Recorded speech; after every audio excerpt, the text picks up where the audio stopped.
What are you doing? Get off of me. What is that? I ain't giving you that. All right. We're rolling. So Ed and I, we went up to Wagler to pull the motor out of the hearse. So while Ed and I were there, we did the walk around just to try to get this video to you guys quicker. You went up there. I didn't ask you enough questions. Right. But Jeremy looked like he was pulling the motor. Yeah, he wanted to pull the motor. He wanted to go through it, make sure that everything was fine. And any upgrades? He's really not going to make it faster. Okay. But we want to, think about, all the smoke. Oh, you can't have that. You can't have that. And we don't need that. The environment doesn't need that. Okay. And so he wants to correct that because, like he said, back in the day, everyone wanted the smokiest diesel. Right. Right. And when we first put that together, it was years ago, and that's what everybody wanted. Now everyone's cleaning up their diesels. They are, and they're making them run a little bit more efficient and faster. Well, one thing that most people don't know is this is one of our oldest builds. And when Jeremy built that motor, he has improved the cylinder head design. That's right. By a couple generations already. Right, yeah. So I'm assuming he's going to put some new wave goodies on it. Right. Okay. And there'll be a few upgrades. Okay. Okay, so here's the walk around that we did of the hearse, and I say we as in not Asian, Ed and I. Welcome to the Farm Truck and AZN YouTube channel, where it is what it isn't. All right, we're about doing the walk around on the hearse. We're taking this bullhorn off, which it's our exhaust that points everything up. We didn't realize that we have to have that on a diesel to run it at a track. To keep the soot from getting on the track and causing a crash. So that was kind of a last minute deal that we put on. We actually ran the exhaust all the way back and brought it out here, right through the bumper. It's kind of hard to see, but then we had a nitrous backfire and we blew a lot of pieces off of that. So this thing here, almost everything's missing out of this. Anyway, I always thought it would be kind of cool, having the exhaust coming right out and right through, because in 58 they had little louvers there to make it look like it was the whole jet era in the 50s. They were trying to make cars look like jets, with the wings. We have 59 taillights on this. The mad scientist went through and rigged all that up. It actually took a lot to get the 59 taillights on, but they're kind of cool. They look like jet engines. So it is a Eureka hearse. This whole car is a coach-built car. So back in the day, it was all lead work. So all this top is all lead. They didn't have Bondo back in the day, and they used lead. I really don't know what the procedure is for lead body work. But it's a lost art. There's two different types of hearses. This here is called the Landau bar. So they call this a Landau hearse. The other hearse, they called it a combination. It had glass going all the way around, just like the Ghostbusters. That is the most sought after hearse that you can get because of the movie Ghostbusters. I think that this hearse here, with the Landau bars and the sides and the rounded top, is the creepiest hearse, and it's my favorite one, even over the 59. I like this one a whole lot better. We thought it'd be a good idea to have a couple of parachutes on this thing. We scaled it. It weighed 7,380, 7,500 pounds, somewhere around in there. So we decided that we'd put some Stroud parachutes on. We knew that it was going to be heavy. I was hoping to get it under 7,000 pounds, and we didn't make it. We're about 300 to 500 pounds overweight. I put 2 parachutes on it to stop this thing. Whenever we're making Wagler diesel power, this thing's going to make upwards around 2,500, 3,000 horsepower. Going that fast with something that heavy, there's a lot of momentum there, and it's going to be very difficult to stop it. Pull these things off. Any vehicle that we do, the farm truck for instance, it has a usable bed. We haul tools in it. We can pull brick walls down and haul the bricks away. With this hearse, obviously, we can haul bodies in it. It had to be a real hearse. Anyone that's ever helped me in my life and they think that this hearse is cool, we will be there for their last ride, and we will load them up and give them their last ride if they want that. What do you think, man? Would you want to take your last ride in this? Sure.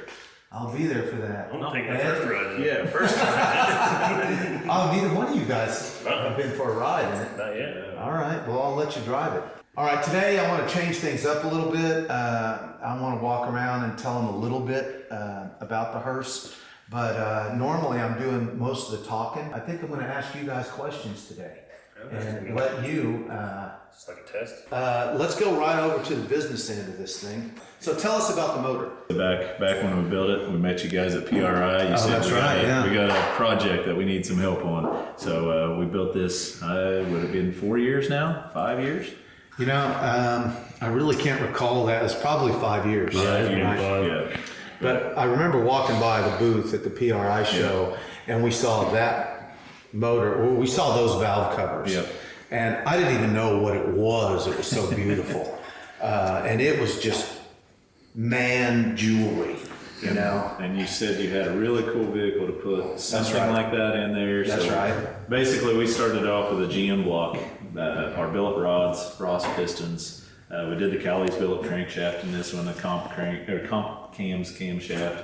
Basically, it was like our street strip race engine. It does smoke a lot. That was really cool for the show, and it was really cool for this old hearse. Oh, yeah. But it also, for the environmental impact, it would be cool to clean it up. We definitely want to clean it up. I mean, Make more back, oh yeah, back in the day, everybody wanted to have their smoke tunes and all that Oh, stuff. yeah, But okay. anymore, that's kind of old school. So we want Okay, I didn't realize that. It's all changed. Do you think that we can make more power and it might go faster than what we did? We went a 1070.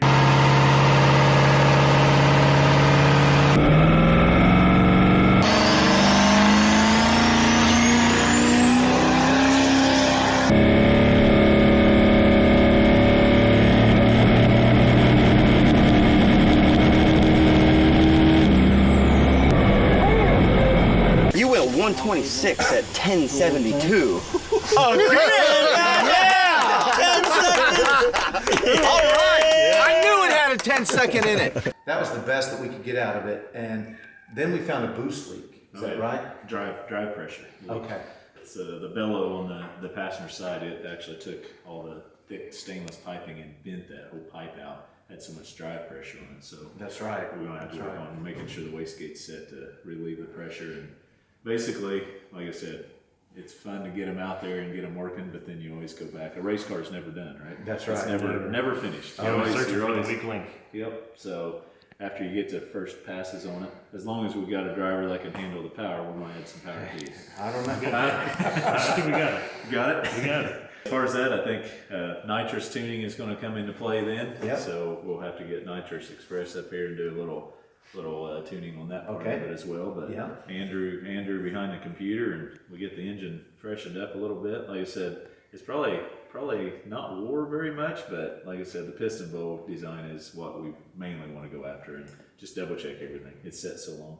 And there's what, 3 kits, 4 kits? Yeah, and I think basically what I'm thinking, we need to tone it down to do a spool jet. So just having one nozzle, Okay, and yeah. Nitrous Express can help us with that. But basically, do a spool jet to get it up one boost, because when, as you've seen on the show, it was trying to backfire and pop, and it's just coming in too abrupt. That's right, yeah. Too Too cold for it. Yep, too cold, too much nitrous, and basically you need to get a spool jet probably in front of one of these turbos to. Okay, so the spool jet will be for the launch. Yes, just Right. to get the turbos up Okay. on RPM. And then after that, the other kits are going to ramp in. Yes, they'll be Okay. able to stage those in with either off a boost or RPM and bring them Right. in and ramp them in. So This is just for the people that don't know, Yeah, you know, yeah. and exactly how it's going to go. Definitely a little different with a diesel than a gas. Gas vehicles react different to nitrous than what diesels do, and you have to make sure you have enough heat from the turbos and enough boost before you start adding nitrous, or it just backfires and pops, and It doesn't want it. it doesn't want it. Yeah, what's that heat? There's so many steps that you have to do in order to work on this thing. And a race car you have to work on all the time. But I had to have it my way, right? And my way is a very difficult way because it's all about the look. We wanted this thing to look like it was original, dug up out of the graveyard. I wanted to leave the dirt and all the rust, all the patina all over it. And in order to do that,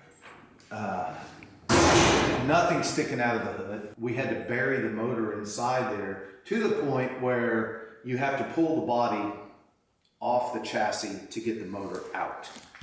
It's just a challenge to take it apart and put it back together. Right. And in the time frame that we had putting it together, and then since the time we put it together, we're going to have to figure out, to make a list and figure out how to take it back apart. Some of the people that helped us out. Precision Yeah, Turbo, Precision they're a Turbo. big one. Stainless works on all the piping. That's right. We got Jones on all the fittings and hose. We got McMahon for the alternator. We got heat shield on here. We got everything put together with ARP bolts. I got Nitrous Express everywhere. S&S diesel on the pumps.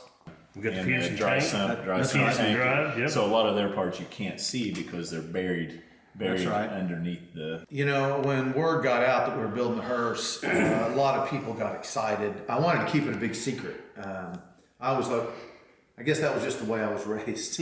Irish mother, everything's a secret. Right. So I wanted to keep it a big secret. But word did get out, and a lot of people wanted to be a part of it. And, all these people jumped on board, and they were able to help us out with some parts. A lot of them we had to buy. But still yet, this was the most complicated and the most difficult to build.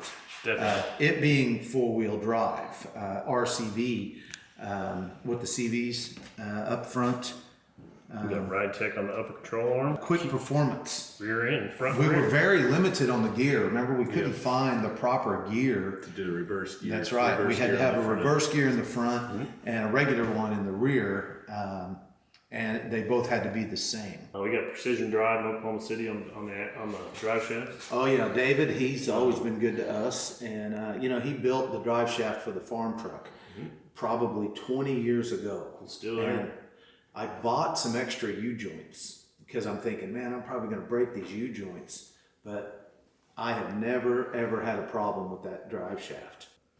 Yeah, Jet Hot, man, they went way out of their way, and these coatings are amazing. Fuel pumps by S&S Diesel, injectors by S&S Diesel, and I'm guessing it was Bosch that donated the ECU and the dash. Yeah, the Bosch Motorsports did the DDU9 and the 15.1 Bosch ECU. So That was a big deal. Yes. That was either going to make or break this project. Yep. We keep talking about all the going. We need to talk about the stopping. That's right. Hawk has donated the rotors and the brake pads for this thing, and they work fantastic. These wheels are actually a Dodge wheel that I went to a salvage yard. I got the wheels, and then it was such a feat of engineering to get this hubcap on. We had to bend a band of steel, weld it on there, and then drill and tap. So most tracks, they won't let you run a hubcap, and no one has ever said anything to us about this hubcap, but we have them screwed on. And I don't think that they could ever come off, but could you imagine hubcaps flying like frisbees in the crowd? At 150 mile an hour. That's right. All right, we got painless wiring. They helped us out with the wiring harness. PPP shifters, they've been really good to us. This lever here engages the front wheel drive, and it's kind of cool. I've had this lever for 20 years trying to figure out a good spot for it. Well, it's a French fry cutter. It's called a clean cut, and it's just in and out to engage the front differential. Nitrous Express, we got two big gauges in here. Safecraft. They're always keeping us safe. We have their onboard fire suppression system in it. Optic Armor supplied a windshield for us. It's polycarbonate. Aaron over there, he's probably sick of us by now. You know, we've called him for the Goner rail. That was a very difficult windshield. Yeah, this one was a very difficult windshield. The Cannon car was even more of a difficult windshield. We thought it would be cool if, you know, it's a sleeper, right? It can't have the appearance of a race car. So we thought it would be cool to put all of our nitrous bottles in here. We've got a 6-pack in here, 4 15s, 2 10s. And the whole idea of this, since, you know, there's 4 kits of nitrous on it, that the right side of the casket, all the bottles are connected together, and it runs the right side of the motor, and the left side runs the left side of the motor. This is one of the coolest things that, you know, I always say these things find me. I went to a flea market, and I found this old case. It had leather on it. It was all decrepit looking. I opened it up and it had 4 of these in it. And interesting enough, the Embalmers Supply Company, Westport, Connecticut. I'm getting those for the hearse. Had no idea where I was going to use them, but we have our Peterson tank down here, and we made these little rings, and those are our caps. We have one on the other side with covering our Clearview oil filter, and then one in the back, and it's covering our ATL fuel cell. And they're just cool little gas caps. They really are fitting with the whole Embalmers Supply Company. We also have excess battery powering everything on this hope, so. It was Select Coating that actually did our purple frame. They are the ones that do our frames. They have an oven big enough to do a frame. Everything in here that's black and pretty looking is all Dale Performance Paint. That's right. So he came through and hooked us all up, sanded everything down, bedlined everything for us. He really does an amazing job over there. Our upholsterer, Brooke, out of Oklahoma City, went above and beyond. I had many upholsterers look at this thing, and it's so big. It had no patterns. All the door panels were rotten. She is the one that stepped up, made the headliner by hand, made these curtains. She wasn't afraid of it at all. We were finding this chrome trim because it had to be replaced. It was just too far gone. And there were a lot of pieces missing, and I wanted it all to match. Well, they wanted $100 a stick. It was $100 for a 6.5 foot piece. So I was at Home Depot, and I was in their flooring section, and I looked at these moldings whenever I was walking by. And this is molding for a tile transition. James Boggs came in, did all of our woodwork, which it wasn't much, but He does a hell of a job. Race Quit, everybody knows that we're Race Quit guys. They're keeping us safe with helmets and belts and jackets and everything that we need to be safe. It's a handful to drive. As scary as this thing looks, it's actually scarier to drive it. Let's get Jeremy and the crew out here. Okay. And we'll start making our list and pulling this thing apart. We've never actually done it before. First time to pull the body since we put the whole thing together. There's a few things that I can think of off the top of my head, but we probably should get on the lift, drain the fluids, and then we can start on the body mounts and all that stuff. All right, let's do it.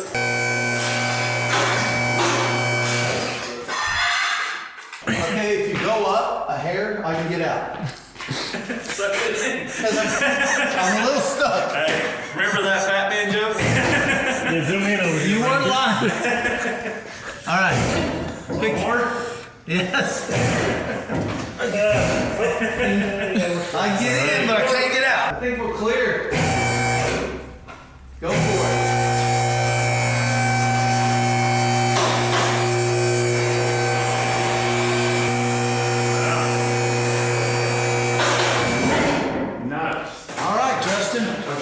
You gonna hang around with us and watch us pull this whole thing, or yeah? Yep. All right, good. I'm in.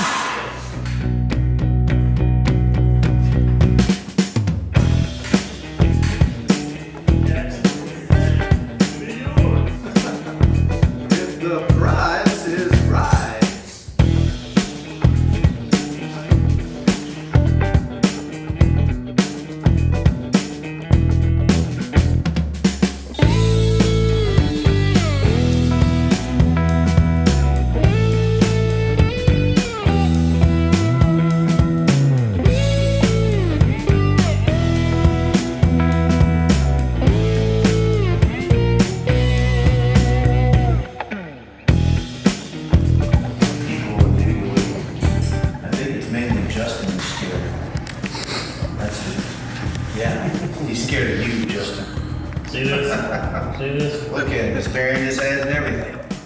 All right, what do we got? What do we got? Oh, is that what we got? Heavy? What is that? 1,050? 1,025 to 1,050. Right. Loaded though. That's completely loaded flywheel pumps. Yeah, but that's not turbos and stack them up, boys. Stack up the turbos. Let's guess. What's a turbo weigh? That's another 200 pounds right there. 200 pounds of Two turbos? manifolds. Okay. Yeah. Dang, dude. It's a lot of. That's a lot. heavyweight. There's some things we could make lighter. You could shed an easy 150 pounds off of it. But just comparing motor for motor, Yep. right? These diesels are heavy. As far as power goes, how much power are we going to make with this thing? As far as this setup, Just a rough guess. with the fuel that it has and the nitrous that it has, Yeah. you should easily make 2,000 plus. Easy. 2,000 plus. Yes. How many passes at 2,500 horsepower on a coolant block? Yeah.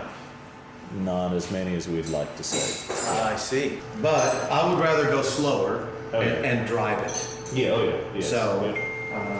But you have the fuel and the nitrous and the turbos to make over 2,000 horse.